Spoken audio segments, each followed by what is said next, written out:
உட்காருங்க. இந்த துர்கா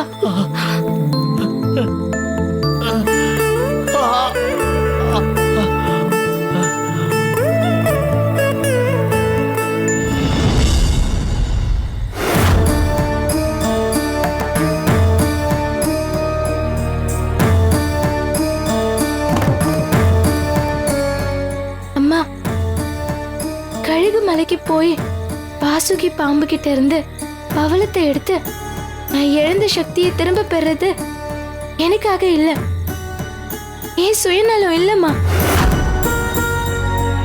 அதுல எனக்கு கொஞ்சம் கூட விருப்பமும் இல்ல.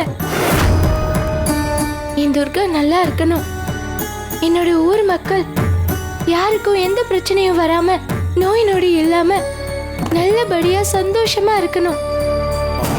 அந்த ஒரே ஒரு காரணத்துக்காக மட்டும்தான் துர்காவை கூப்பிட்டுக்கிட்டு நாகமலையை தாண்டி கழுகு மலைக்கு போய் அந்த பவளக்கல்லை எடுத்துட்டு வர போறோம்.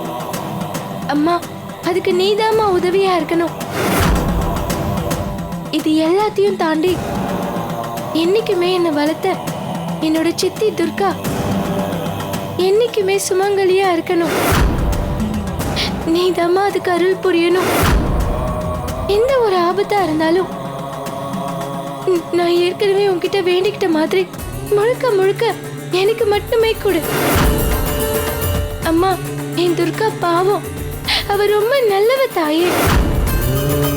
அவ வாழ்க்கையில இனிமேலாவது என் சித்தப்பா கூட கொஞ்சம் சந்தோஷமா வாழணும்னு நினைக்கிறேன்.